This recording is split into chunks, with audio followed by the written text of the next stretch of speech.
Hello. In case you didn't notice, Deborah left me again, and she does it every summer. Somehow her family is more important. Well, they are important. Okay, I'll give you that. So I have a special guest with me. Kerri's helping me out today, and then we got something really fun. Yes, So, they but do. before we get there, we want to talk Kimber Bell Day. It was awesome. Yes. We better had than I thought. we had so many people in the store. We did. Ones we expected, a few that we didn't expect that came. We had lots of fun. We watched. We again another shout Good out. food? Oh, we had good food. I made peach cruffins, Yes. and I got told that they were better than Cobb's, but they Yes, were you fresh peaches from the Okanagan. Yeah. How do you beat that? Yeah, you don't. I think I had like 5 peaches while I was making them. Just cut, slice, one for me, one for the thing, one for me, 3 for me, one for they were so good. But we had like really good food and we had awesome prizes. So another shout out to our sponsors, Yes. our in-store sponsors. We had Baby Lock, Yep. Kimber Bell, and SVP. SVP, which yeah, you know. They that's- sent Oh, yeah. Husqvarna Singer. They sent us we had thread kits. Yeah. We had fabric kits. you we name had it. Pretty sewing much machine everyone parts. left for We with, had- with a yeah. prize. And then Jane Harper did their big Canada-wide one that they announced on Kimber Bell. We had 3 people from our store. I know that was, That was so awesome. exciting. It was just like yay. I know. So, I was so excited It for was our good. customers. It was good. We had some games and we just had fun. Yeah. So they do this every year. So if you miss this year, then mark your calendar because they do it the 4th Saturday of July every year. Yeah. So next year we're gonna plan bigger and better. Well, And that. so far we've managed that. So We have. who knows what next year will bring, but we might have to start planning earlier. We do. We will. Yeah. We will. Start planning now. But yeah, so if you missed that, it was so much fun. But we have some other stuff coming up that are going to be lots of fun. We've got, so mark your calendar. We have Customer Appreciation Day. Yeah. We probably have Kimber Bell Demo December. Yeah. We have a few other things. So watch the There's the always calendar. lots in the fall. Yeah. So watch your calendar, our calendar. There's classes going in, everything else like that. We're not going to list through all of them because we have some fun, exciting stuff. We have special guests today, aside from Kerri. I'm not as special as that. Yeah. So we're not really going to introduce them much because we're going to let them talk and because they're going to share some exciting news that's kind of going on. Yeah. So we have our special, exciting guests. So Okay. Let's maybe see. they ran away. Yeah. Okay. All right. So they're gonna come on in and have a seat.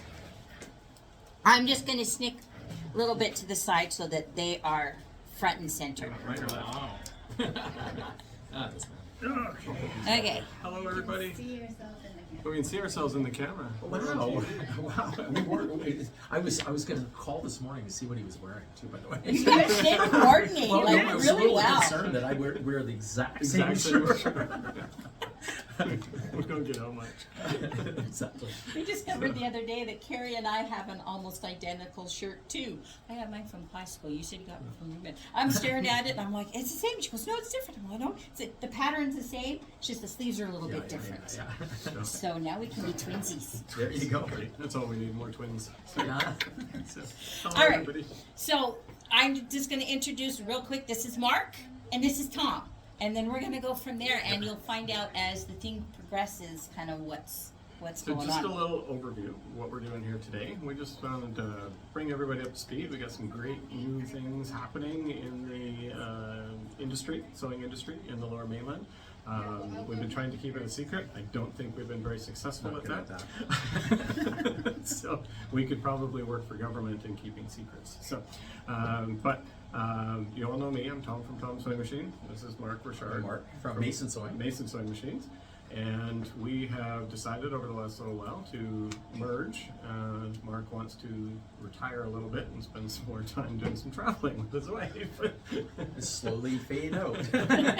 So he has somehow figured out how to get out of the industry without dying. Yeah. So there's one that's escaped, or escaping. Yeah, So All right. So we're gonna just got some questions for you guys, just to kind of help set what's kind of going on, so kind of all are on the same page. One thing, before you get into the questions, one thing I wanted to mention, I don't remember if it was in the questions or not, but when I started in the industry, I actually worked for Mark's boss. Next to Mark. Yeah. We got that. We got that in there? We got Okay. that in there. So it's kind of, this whole merger thing is kind of going full circle. See, they got so. everything covered here. We do. Maybe. Yeah. We'll see. Okay, so Mark, we gotta put you on the hot spot. Okay, sure. Hot seat first. All right. Okay. It's 29 degrees out there every spot. Everything's hot. Okay, so Mason's has been a cornerstone in the sewing world since 1948. Can you share a bit about its history and why it holds such an important legacy in the industry? Yeah, sure. It first started, my father-in-law,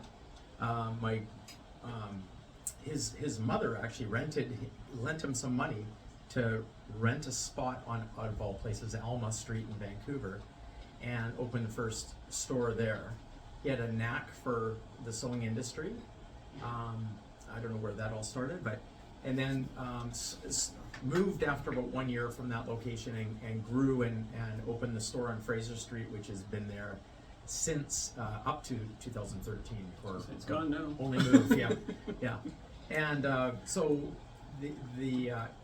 his brother actually came in and helped him, Glenn and Lynn Mason. And Lynn Mason was more on the industrial side, and he's the one that started bringing industrials in the 60s. So they didn't really start doing that till later on. Believe it or not, when they first started, it was sewing machines, it was boat motors, Motorola televisions. So there were a lot of appliance-related things, and they had a knack for the sewing industry, and that's where it kind of grew from there. Back in the 90s when I worked there, you'd have people come in asking if you had a part for this boat motor, and we're all looking like, what are they talking about? Seagull boat motors from England, yeah. And Mark would be like, I got it. Well, that goes to my question, Tom. So you actually started at your career at Mason's. Yeah. So can you tell us about that experience and how it shaped your journey in the sewing? Back when I started, I knew absolutely nothing about sewing machines or sergers. In fact, Shelley was the one who started to train me in the Right. Surrey store, and she was evil when it came to sergers.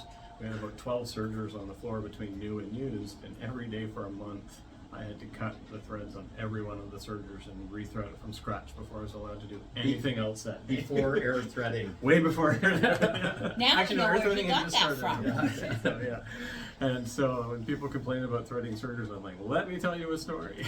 So, anyway, I built the knowledge a step at a time. Worked with for about 3 years, Yep. and then branched out, tried a few different places and stuff like that. Yeah, Mark taught me everything I knew at that time about industrial. I've expanded a little bit Yep, since yep. then. You know, being as it's been 25 years since, so I haven't been idle in that time, Yeah. as those of you who've seen the store know. And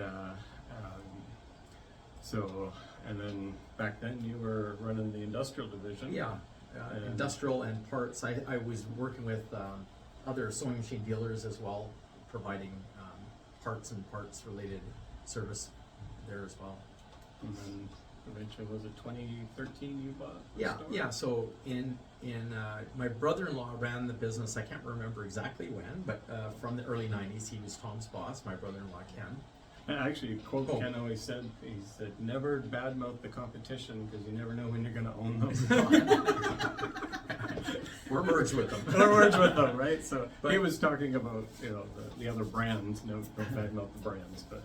But yeah, he basically realistically wanted to get out of his own building that he owned, and we needed a bigger location as well because it's on a commercial street, and so we moved to the current location in 2013. So we had a much bigger warehouse and more room for industrial machines and stuff, which we spread out and took over a good part of that space. Funny thing about space, if you've got it, you'll fill it. Yes, yes. Do you need to fill it? Not Yeah. necessarily. But One lesson learned. Kerri's over Downsize, there going, get rid of stuff first. Don't keep filling spaces. Yeah, yeah. But Does that answer your question? Yes, it does. What was your But question? what was the experience like there? But there's a kind of a follow-up with that. Yeah. It's like, so how did you go on to build Tom Sewing Center? And what has driven your approach to customer service and product support? Well, the approach to customer service is what I learned in Mason's. Is every single customer that walks in the door matters. It doesn't matter if they're coming in for a $5 belt or if they're coming in for the top of the end sewing machine. You know, even if it's a belt today, it might be a sewing machine tomorrow. And so it doesn't matter what they're coming in for. And that's the experience we've always tried to provide here with back at Mason's. We only did sewing machines Yeah, and a few yeah. notions and accessories, a lot of parts. With what Kerri and I have built, we've got into the fabric side as well, the quilting side. So, you know, somebody coming in might be looking for, I just about said a $5 piece of fabric. That doesn't exist. So. Okay, but a small piece of fabric, or they might be looking for a pack of needles or a presser foot today, but you don't know what they're going to be looking for tomorrow. And so you want to treat every person as if they're, well, not as if, every person is special. And you want to recognize that they're special. And you know, some of our best customers over the years came in for a class or came in for a foot for a sewing machine they bought online, and then started to learn what was actually available in the industry. Yeah, and what I've also found similar to what we do is the important integral parts that you need to get a machine fixed and repaired and out the door, you have to have them. Yeah. And I've noticed the same scenario. If you don't have them, it's another delay. So that stock, it's expensive to stock parts. Sometimes you'll have them forever, but they're so important. From the needle holding screw to a bobbin case for a machine, you know, they're just integral parts. You have to have them. And the suppliers don't always have them. We have Yeah. a part arrive on back order. It's been on back order for about a year and a half. Oh wow! Oh, yeah. And is a bottom cover for a machine. It was a trade-in machine, so it wasn't a customer waiting Yeah, for it or yeah. anything like that. But we came in and everybody at the front was like, "Anybody know what this is for?" And I'm like, Yeah. "I know." Yes. You know exactly So, where that goes. Yeah, but you got to have the stuff Yeah. to be able to solve a Yeah. problem. Otherwise, you get into what a lot of other places do is they glue stuff back together, or they try and cover it up instead of replacing them with the proper piece. Yeah. And, Or adjusting something as best they can when a hook or an integral part needs to be changed. needs to be changed. You can't do that. You're not doing the customer any good, or you're not doing yourself any favors as well. So No, you just frustrate the customers Yeah. because then the machine just a keeps week breaking. later, 2 weeks later, it's still not working like it should. So yeah, you gotta have the integral parts and the correct parts in the machine. Honestly, from the service department, the best compliment you can ever get, and you don't get it very often, but the customer will come in and they'll pick it up and they come back a week later and go, "It sews better than it did out of the box new." I'm like, yes! Yeah. Oh, exactly. Yeah. Yeah. The best compliment you get is when you only see them once a year for their regular service. There you No, go. I want to see them every other week for fabric and needles and Well, accessories. I said for service, that they only have to bring their machine in once a year for their regular maintenance. Sorry, and did I stuff. say that out loud? You're supposed to think that. My Yes. outside voice? No, we want them in here for classes all the time and for fabric and stuff like that. That's that side. So you guys keep the machines running, we keep the other stuff going. So It's a team effort. it is. Yeah. And when you work together as a team, things flow so Yeah. much better. And I find that with, you know, the classes I teach, you know, being able to pop in when we have the staff, because just a little glitch here or there with the machine, and they can come and sit there and say, yeah, there's this, and it keeps things going. And I mean, I just finished a class and we had a few glitches, and being able to have that service and that trust is amazing. All right. Okay, so Mark, you are looking towards retirement. You're in trouble. Yeah. No. Well, singled out. semi-retirement Se- right now. Okay. Yeah. So what made you confident that Tom Sewing Center is the right partner to carry on the Mason's name?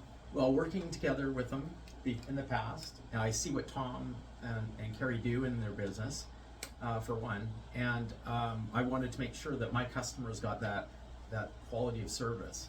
And so we actually visited a couple of our bigger customers today, and can I name the company? Yeah. Well, one of them, Watson Gloves, which has been around longer than all of us combined. They have some employees that have been there for 50 years. Yeah.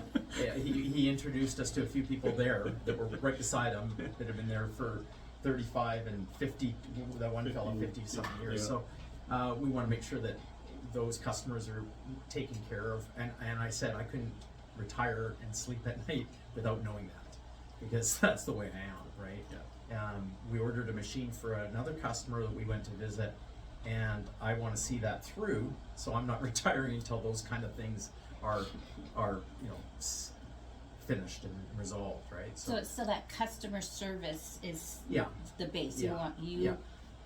You're leaving something behind, lack of a better word, but you want to make sure that there's still that integrity and that consistency And- of your name. Yes, That's the name going forward, and it's my father-in-law's name, and I wasn't too sure how the Mason family that even worked in the industry in the past, my in-laws would feel about getting rid of the name altogether, but it meant a lot to me that the name carried on, and for Tom and Kerri to carry that name on. I talked to him since 80 then. years? Yeah, I lost track. Can't count that high. Okay, so this is both of you guys. Yeah. So with both companies bringing decades of experience, how will combining your strengths lead to better service and more options for customers? I think our goal has overall been the same, but there are certain approaches that we do differently over the past. Sometimes because that's just the way we've done it, and other times that was how it got started and it's just continued that way. And so, like, I've already seen a few things, the way you guys do things, Yeah. and I go, hey, that's a good way of doing stuff. We should integrate that. And I talked about it with my staff in the back, and they do this over there.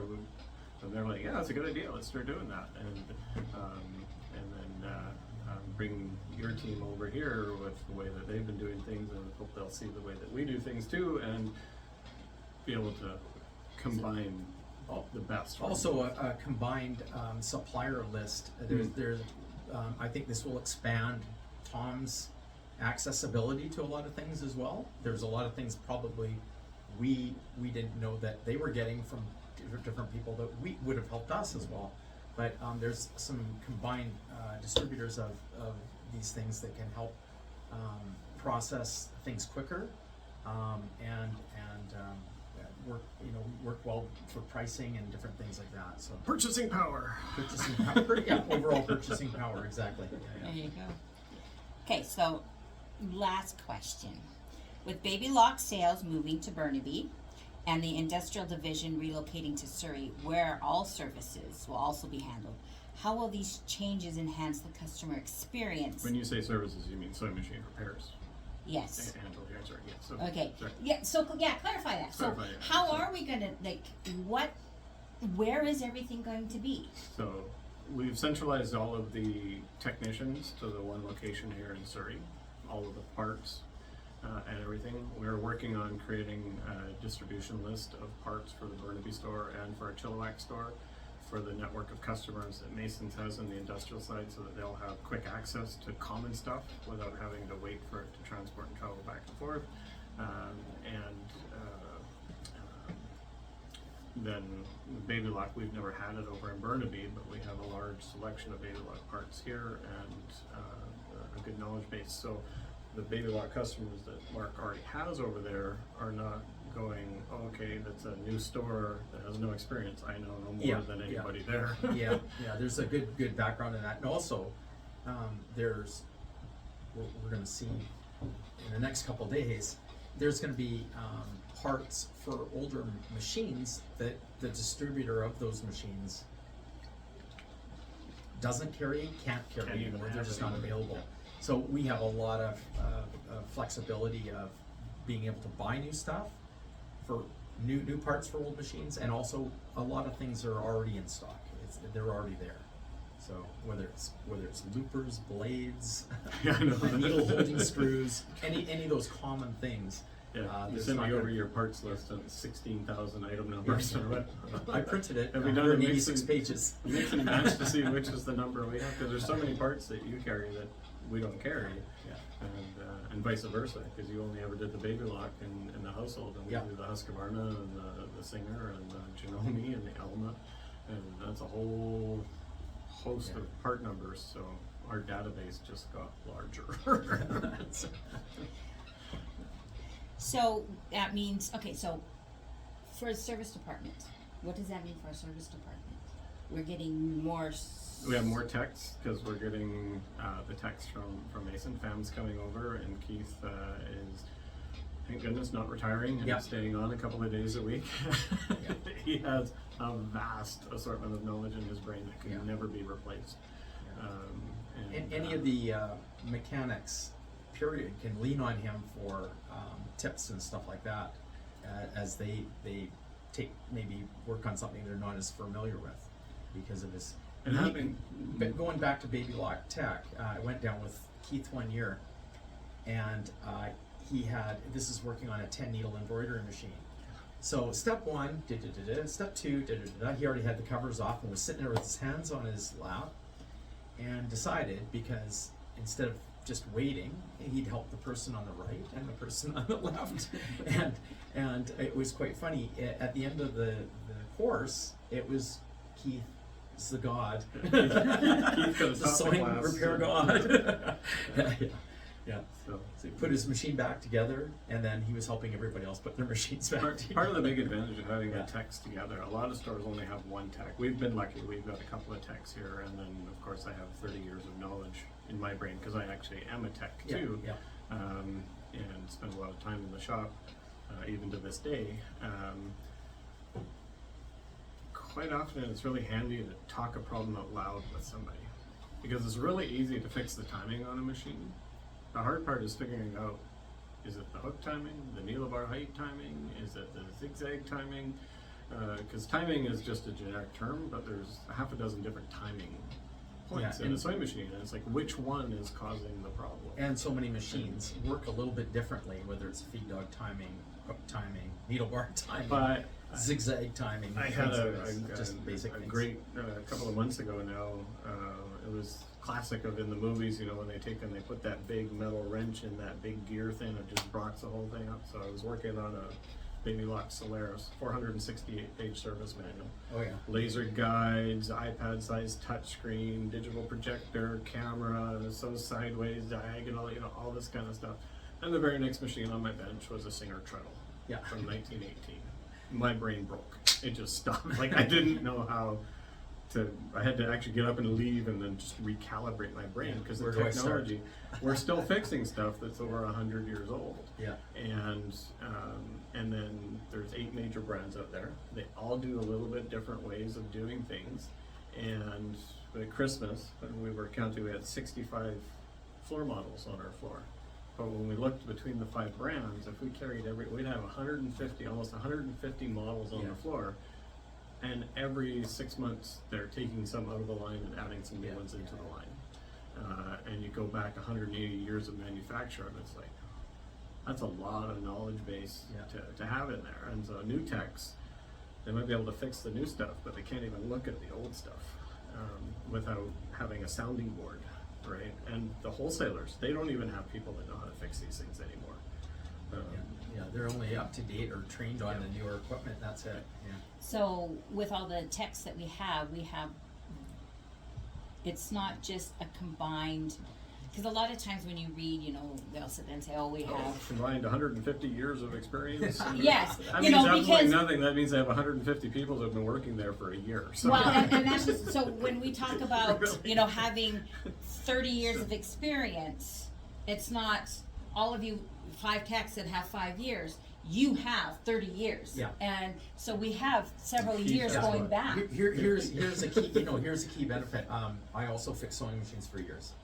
When I first started going out on the road for the wholesaler at the time, and going into small stores that had mom and pop, and that was it. They would get a variety of machines, but a very small variety of machines. When you're in a bigger shop where you have the volume of machines coming in, you're learning a lot more than they ever will. And some of those small shops just can't fix certain machines because they've never seen them before.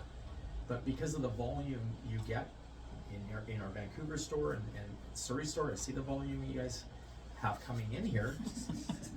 the variety of those machines is a huge benefit. It's a huge benefit for the customer. It's a huge benefit for the technician, because if you're doing 20 of the same machine, You get good experience at it. yeah, very good experience, and so that's a huge benefit for everybody. Well, yesterday afternoon, I think we had an hour to go, and Joel finished the machine on his bench, and he pulled one out of order. He's like, "I've just done a whole bunch of these. That whole system is Yeah. right on my Yeah. brain. I'm just going to do this one Yeah. before I go home today, right?" So, Yeah. And I don't feel like conquering that one Yeah. right now. So, but it's like I already know. Yeah. I don't even have to think about what screws they got to take out, where to make adjustments, because I've just done a half a dozen of this on this chassis and this system.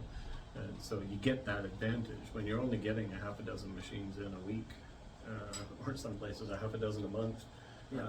You can't really get good at it. And I mean, I was overhearing a conversation. People were conversing about a sewing machine. It was a really high-end sewing machine, like a $12,000 or $15,000 sewing machine. And the lady was saying to the other lady, "Oh yeah, well it's at my tech. He's working on it. He's fiddling with it. He'll get it eventually." But he wasn't a tech for that brand. He had no training on that brand. Never mind for the high end in that brand. And she was content to just let somebody twiddle Yeah. with her, tinker with her machine until he got it. Yeah. It's like that's not the kind of thing you. Yeah, that's like making a Tinker with. building a puzzle or something like that. Yeah. Or yeah, not even that, but yeah. Well, Yeah. we were talking about it on one of our weekly doses. It's like we kind of, with sewing machines and cars, we take our sewing machine, we'll let them tinker with it. We spend $15,000, but we'll let someone tinker with it. But we never think about doing that with a car. We take it in where there's, Yeah. like that's like, You've never worked on a Lexus? Well, see if you can figure it out. Yeah. for me. Yeah, some back alley mechanic. You're- Not a you're- good idea. you're 12 years old. Yeah.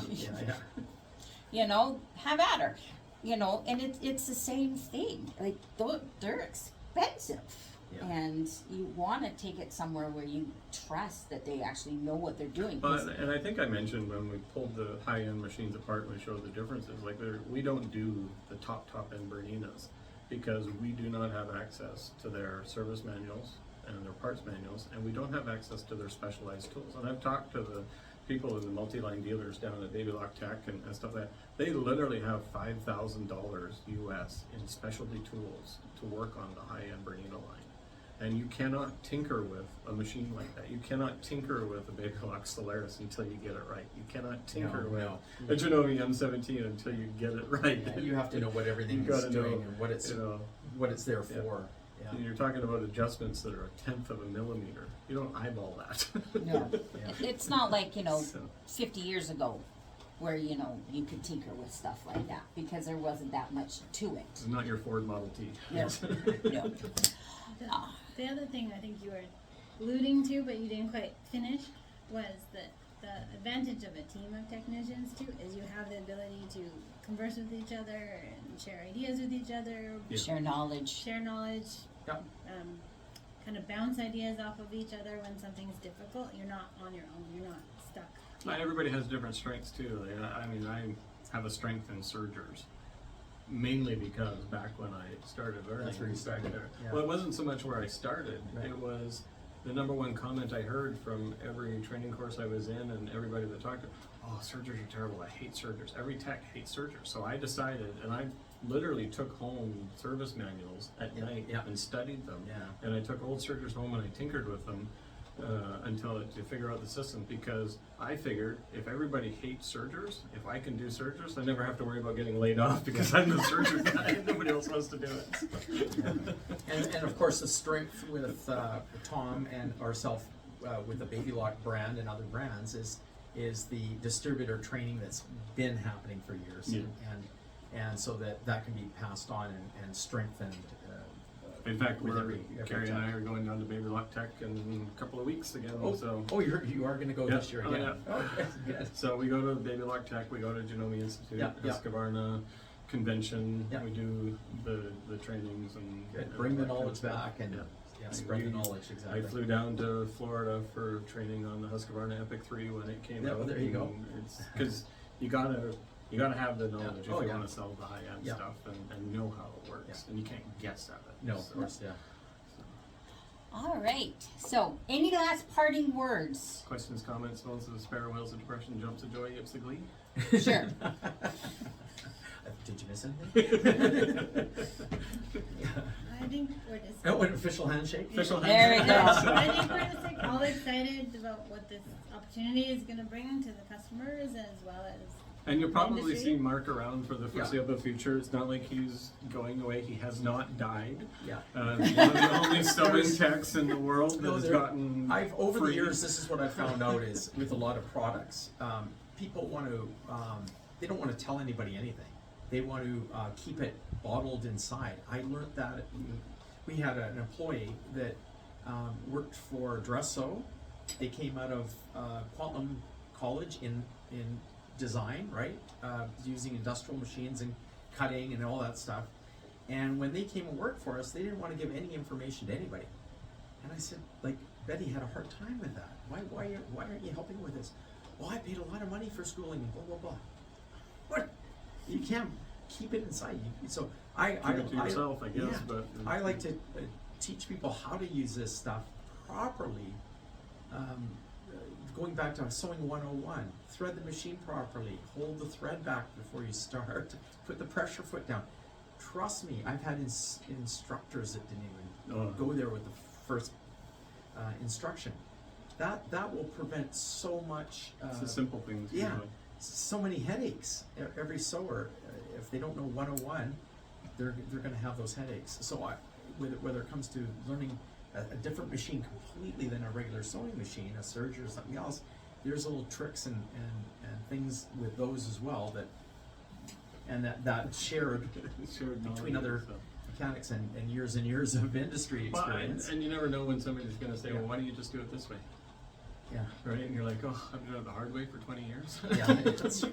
Yeah, that's right. But yeah, some people 20 years experience, and I see them they just let the thread go. And some machines you can get away with that. I was Some machines you'll never get away with. I was in a service class, Yeah. and the instructor asked the class, he said, so how do you adjust the needle to hook distance? And nobody answered, because that's the way it is. And so he asked one of these older gentlemen who've been doing it for 20 or 30 years or longer. And he said, oh, I just put the needle bar down all the way and I hit it with a hammer closer or farther away. We all went, oh. So 20, 30 years isn't necessarily a good thing if it's not done right. That's right. Bent needle bar. You hit it until it's Still straight. straight. No, you don't. And then you got to add after that. Just kidding. Just In kidding. case- In case somebody takes it. A lot of people looking at them, looking for those hammer marks. Yeah. Well, and that's like the all the sewing machines that people think that they have that never need oiling.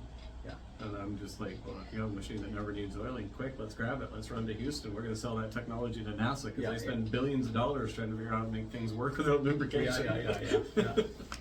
So, I so, did. I was reading M7 because I have one and I'm on Facebook, and there was someone who'd asked the question, going, well, why did you buy it? Is it a good machine? There's one lady on there. She goes, oh yeah. She says it's a great machine. She says I've had it for 3 years now and never oiled it once, and don't ever need to oil it ever. And I'm like, and then, to be fair, there are things they do, like they oil infuse the parts so that they continually release the oil over a series of years. As they heat up, more friction heats up, it lets a bit of oil out and relubes itself. But that runs out. yeah.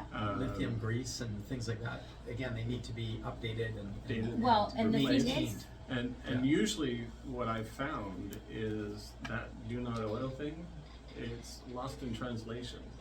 The salespeople here at the wholesale level, customer never needs to oil this machine.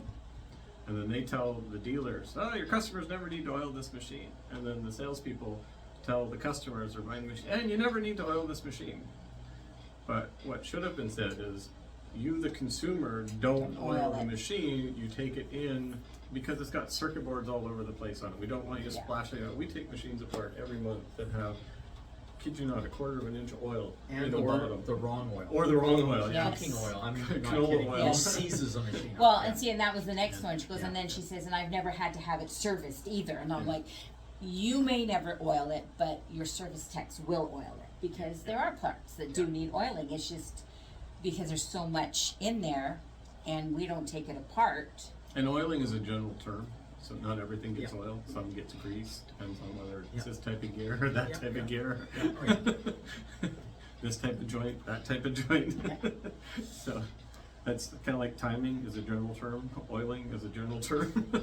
That's our caveat. Well, and term. that's just how things have changed over the years. Because it used to be, you know, you just oiled, everyone oiled their things. Now it's not. So, Yep. all right. Okie dokie. That Thank was you all fun. for coming. That was fun, and we do. We Thank you look. for coming, Mark. Oh, yeah, well, yeah, thanks for having me. Yeah, and I didn't feel so much alone without Deborah. She left me. She went to Ottawa. She'll be back. It's Ottawa. Oh, so- yeah. Well, She's visiting grandkids. She's coming. Yeah. she's, Yeah. that's, I was I chatting? Yeah, I was chatting with her. Right? Yeah. Yeah. Yeah. She just Yeah. left today. She Oh, lived me okay. for 3 weeks. 3 weeks. 4 weeks. I think I did 4 of these without her. I told her the joke, you know, why the wind blows from the west to the east. Because Ottawa sucks. She thought it was hilarious. She told it to her daughter. Did not find it funny at all. So, if anybody there watching from Ottawa, I didn't say that. That was a figment of your imagination. All right. Have a great week, guys. Thank you. Thank you. And for doing this, guys. I know we're gonna see you around Oh, yeah. because Yeah. And the work just starts. Like, we've got a month of more work. Oh, there's Yeah. lots Months to do. more work. yes, Months there's a months, lot yeah. of work to do this You've this got a next month or month. two. Yeah. Then you can start to put your feet up and say, No, how's no. that going? It's going to be interesting. He's going to retire, and then after about a couple of weeks of retirement, find out that he's extremely bored. And every time we go back in the shop, hi Mark, what are you doing? Oh, just nothing, just checking things out. We have one young lady who retired. She worked part-time for us and full-time for another job, and she retired everywhere cold turkey. And we didn't take her off the payroll because we thought maybe she'll help out a little bit here or there. And when she last 2 months, and she was, can I come back to work for a while? It's really boring being fully retired. Well, Betty's the same way. Oops, I may have put her on the spot. Put her on the spot, yeah. Yeah. All right. Okay. Okay. Well, thanks for having me. Good night, everybody. By the time you get to it, okay. See you later. Need me back over No, there? we're good. All right, so we will catch you guys next week. I don't know who's joining me. Somebody will. I'll find someone. Maybe I'll pull someone in off the street. I'll take volunteers too. Have a great week, guys.